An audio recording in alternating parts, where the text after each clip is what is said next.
반갑습니다. 남양주의 곽관용입니다. 네, 반갑습니다. 남양주의 곽관용입니다. 반갑습니다. 남양주의 곽관용입니다. 반갑습니다. 남양주의 곽관용입니다. 반갑습니다. 남양주의 곽관용입니다.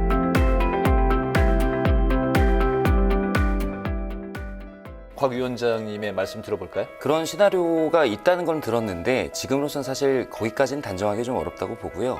다만 단일화선에서 밝힌 것과 같이 만약에 윤석열 후보가 당선될 경우에 인수위 과정에서부터 함께 논의를 하겠다 이렇게 밝힌 것으로 봐서 안철수 대표가 향후에 어떤 식으로든 이 정부의 중요한 역할을 할 것이다 이렇게는 예측할 수 있을 것 같습니다. 예컨대 4차 산업혁명 시대의 신산업 분야 개척이라든지 그다음에 포스트 코로나 시대의 어떤 팬데믹에 대한 이후의 팬데믹에 대한 어떤 전문성들을 가지고 계시기 때문에 저희 지금 원희룡 전 지사 같은 경우도 어떻게 협력을 할 수 있는지에 대한 모습들을 보여주고 있잖아요. 그런 식으로 어떤 전문가를 포함한 협력 체제를 구축하겠다는 게 윤 후보의 아주 강력한 의지이기 때문에 아마 그런 식의 어떤 정부 참여의 모습은 당연히 기대할 수 있을 것 같고요. 바로 말씀하신 그 부분입니다. 그 1차적으로 검경 수사권이 일부 조정된 이후에 과연 국민들께 실질적인 피해가 일어났는가 하는 부분이 그렇지 않다라고 말씀하셨는데 저는 또 현장에서는 경찰들이 모든 것들을 과도하게 너무 업무들을 하다 보니까 어떤 과부하 문제라든지 국민들께서 원하는 만큼 어떤 혜택을 보지 못하는 그런 문제들이 나타나고 있다는 의견도 들었거든요. 그렇기 때문에 저희가 바로 이 시기와 속도와 방향을 이야기하는 겁니다. 많은 분들께서 전통적으로 주목하시는 서울이나 부산 같은 곳도 있고 최근에 뜨거운 대구나 경북도 있는데 저는 개인적으로 경기도가 좀 재밌을 것 같습니다. 경기도? 네.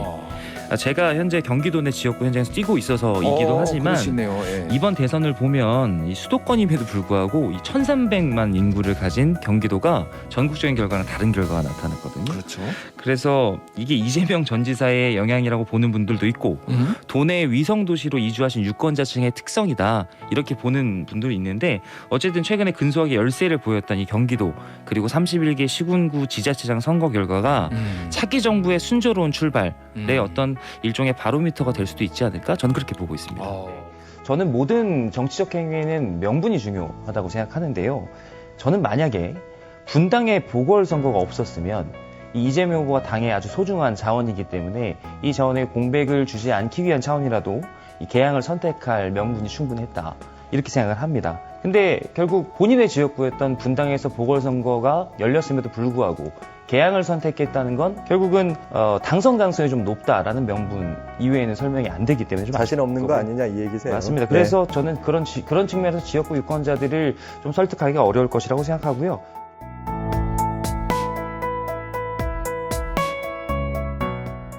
누군가가 이렇게 주목을 할 수 있게끔 물론 이게 거친 언사라고 비판을 받기도 하지만 이제 그런 방식이기 때문에 저는 사실은 토요일 날 이 윤준석 대표의 기자회견을 보면서 그런 어떤 자극적인 어떤 요소들보다는 조금 눈에 띄게 좀 의미 있게 봤던 부분이 있었습니다. 그게 뭐냐면 이준석 대표가 본인의 소회를 이야기하면서 나는 그동안 보수적인 가치의 재정립을 계속해서 주도해왔고 앞으로 우리 당은 그렇게 가야 한다라고 한 부분이 되게 크게 전 다가왔는데 개인에 대한 평가는 모두 다르겠지만 저는 이런 위기 상황일수록 민주정당으로서 또 집권 여당으로서 이런 위기를 정치적으로 좀 승화하는 게 필요하다고 생각을 합니다.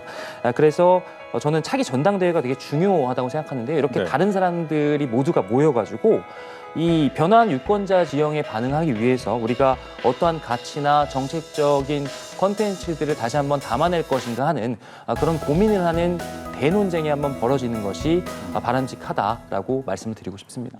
저희 당원 당규상 윤리위 추가 징계의 경우에 이전의 징계보다 높은 수위의 징계를 하도록 되어 있거든요. 그래서 이미 6개월간 당원권이 정지된 이준석 대표가 만약에 추가 징계를 받게 된다면 제명이나 탈당 권유 등의 어떤 중징계가 내려질 것을 예측을 했었습니다. 근데 그거보다는 이제 경징계가 내려진 것이거든요.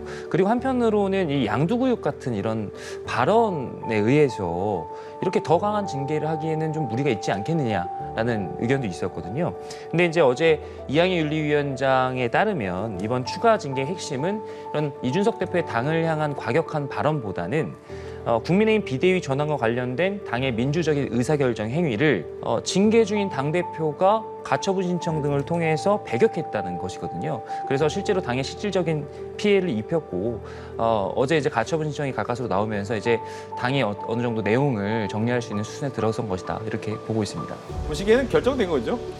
그렇죠. 지금 희망사항을 말씀해 주셨는데 뭐 남은 표가 아무리 많아도 네. 어대명, 확대명이지 않나라고 생각을 하고요. 그리고 지금 최근의 사태에 대해서 이 신경전이라는 게 없을 수가 없지 않겠습니까? 그러니까 그 1차 토론 때부터 이렇게 보니까 1위 후보인 이재명 후보에 대해서 박용진 후보나 강훈식 후보가 완전 파상 공세를 막 퍼부었거든요. 예를 들어서 무슨 저소득층일수록 국민의힘을 지지한다, 욕하는 플랫폼을 만들자, 이런 최근에 더 이제 좀 예민한 거는 인천 계양의 셀프 공천 논란 같은 거를 토론회에서 질문하면서 계속 예민한 문제들을 건드렸거든요. 그런 측면에서 아무래도 좀 신경전이 있고 좀 불편한 심경이 있었으니까 그런 일이 일어난 건데, 이제 이건 어디까지나 일종의 해프닝인 것이고요. 결과적으로 뭐 민심이나 당원들의 선택에 그 대세에 크게 영향이 있겠느냐 하면 그건 또 아닐 것 같습니다. 그래서 어차피 이재명이다라고 생각합니다. 검찰 소환 통보 이후에 이 이재명 대표께서 보이고 있는 이런 일종의 히스테릭한 반응들이 뭐 예상을 못했던 건 아닙니다. 예상을 했지만 역시나 보기 좋지는 않은 것 같습니다.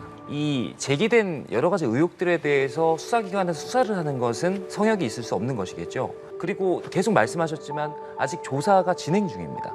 그런데 야당의 정치인이기 때문에, 유력 정치인이기 때문에 이미 무조건 결과는 나와 있다라는 식의 주장을 하시거든요. 그래서 저는 이것은 사실은 책임 있는 야당 대표로서 대한민국의 어떤 사법 체계에 대한 불신을 오히려 조장하는 일이기 때문에 바람직하지 않다라는 말씀을 드리고 싶고요.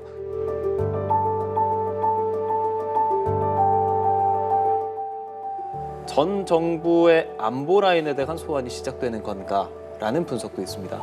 저는 당연하다고 봅니다. 왜냐하면 지금 이 사건의 본질은 대한민국이라는 국가가 국민의 안전과 생명을 지키지 못했을 뿐 아니라 억울하게 돌아가신 어떤 그 국민, 한 사람의 국민의 명예를 의도적으로 실추시키려고 은폐하고 조작했는가, 왜곡했는가, 이거에 관련된 측면이거든요. 그렇기 때문에 전 정부의 안보, 그다음에 정보 라인에 있었던 고위직들을 모두 다 철저하게 수사하는 일은 저는 불가피하다라고 보기 때문에요.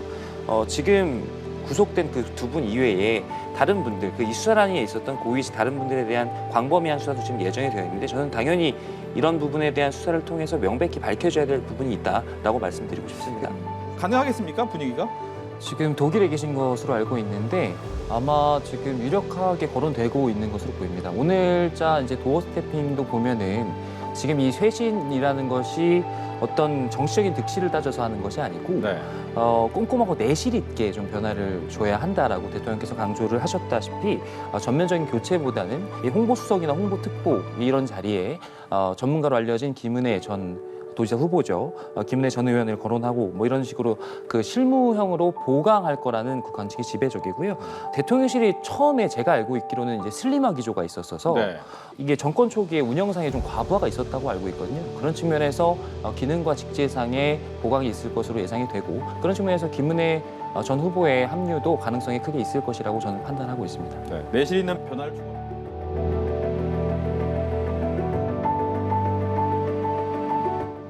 저는 이것이 분명 국가 시스템이 작동하지 않아서 발생한 참사라고 생각합니다. 그렇기 때문에 이번 일과 관련해서 재난대응 그리고 질서유지 매뉴얼 라인에 있는 모든 책임자들에 대한 정말 면밀한 조사, 그리고 책임질 분들은 또 책임지셔야 한다라고 생각하고요. 수사의 조사의 대상 관련해서 그 범위를 어디까지 할 것이냐 네. 뭐 이런 이야기들 많이 나오고 있는데, 전 한 가지 강조하고 싶은 것이 있습니다.